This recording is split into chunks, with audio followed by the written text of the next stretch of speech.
નમસ્કાર મિત્રો, આપણા નવા બ્લોકમાં આપનું સ્વાગત છે। જય જવાન જય કિસાન। તો અત્યારે હું જઈ રહ્યો છું બપોરના 2:30 વાગે ખેતરમાં જઈ રહ્યો છું। ખેતરમાં ઓટો મારી આવું, ખેતી કેવી છે ચેક કરવું પડે ને। એરંડા પીવા આવ્યા છે કે નથી આવ્યા, પાણી વાળવું પડશે, બધું ચેક કરવા જઈ રહ્યો છું। તો જોઈ શકો છો આ બોર છે।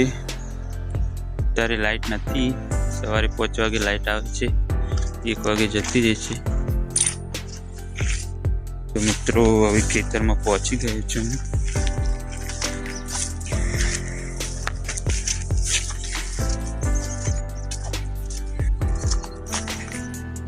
તો મિત્રો ખેતરમાં આવી જશું, જોઈ શકો તમે। આ છે મારા એરંડા, 2 વીઘા છે। તમને જોઈ બતાવી દઉં, અંદર જઉં છું। અંદર જતી વાર રાખવી પડે, કેમ કે અંદર ભૂંડ પણ હોય છે। વહેલી ભૂંડળી હોય તો હુમલો પણ કરી શકે। જોઈ શકો છો એંડા તો સારા થયા છે, મહેનત કરી છે એટલે સારા થયા છે। મહેનત વગર કોઈ નહીં। એંડા સારા અને સરસ બનાવી, મજૂરી પણ બહુ કરીએ છીએ। અને જાણે વેચવાનો ટાઈમ એટલે ભાવ નથી મળતા ને પૂરતા, એટલે નુકસાન પડે છે। કેમ કે તારે બહુ તકલીફ વેઠીને ખાતર લાવવું પડે છે, લાઈનમાં ઉભરો પડે છે ખાતર લેવા, ત્યારે ખાતર મળે, છતાં પછી ખાતર નથી મળતું હોતું। મિત્રો ખેતી અમે એટલા માટે કરીએ છીએ કે અમારા બાપ દાદા પણ ખેતી કરતા હતા, અમારા પપ્પા પણ ખેતી કરે છે, અમે પણ ખેતી કરી। ભણ્યા નથી, અમુક એવી પરિસ્થિતિના કારણે ભણી હતી, પણ ખેતી જ અમારું જીવન છે। કેમ કે ખેતીમાંની બધા જ ખર્ચા પૂરા કરતા હોય છે, એટલે જોઈ શકો। હાલ એરંડાના ભાવ હોય, નવા એરંડા આવે તો ભાવ ઓછું થઈ જાય છે।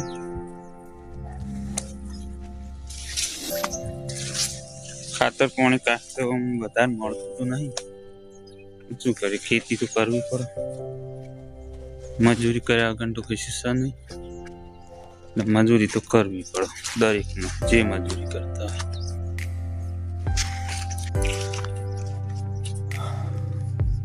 જોઈ શકો છો અમારી ઓટડી છે, મારા બધા ભાઈઓનો ખેતરના બધી ઓટડી છે।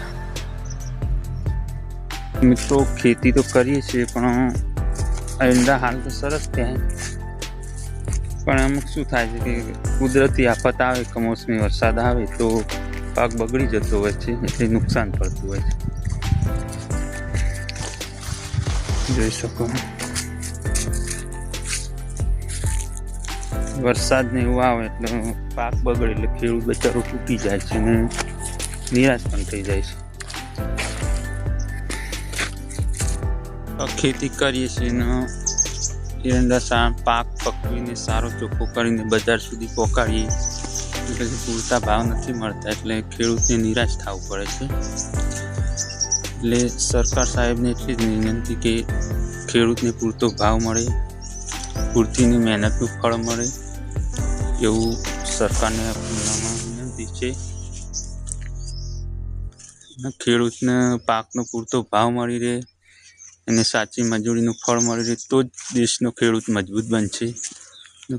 ખેડૂત દાડા તૂટતો જાય છે, એની મજૂરીનો સાચો હક નથી મળતો। એટલે કેમ કે આટલું મજૂરી કરે, ખાતર પાણી મોંઘું બિયારણ લાવીને આવે, પૂરતા ભાવ ના મળે એટલે ખેડૂતને નિરાશ થવું પડે।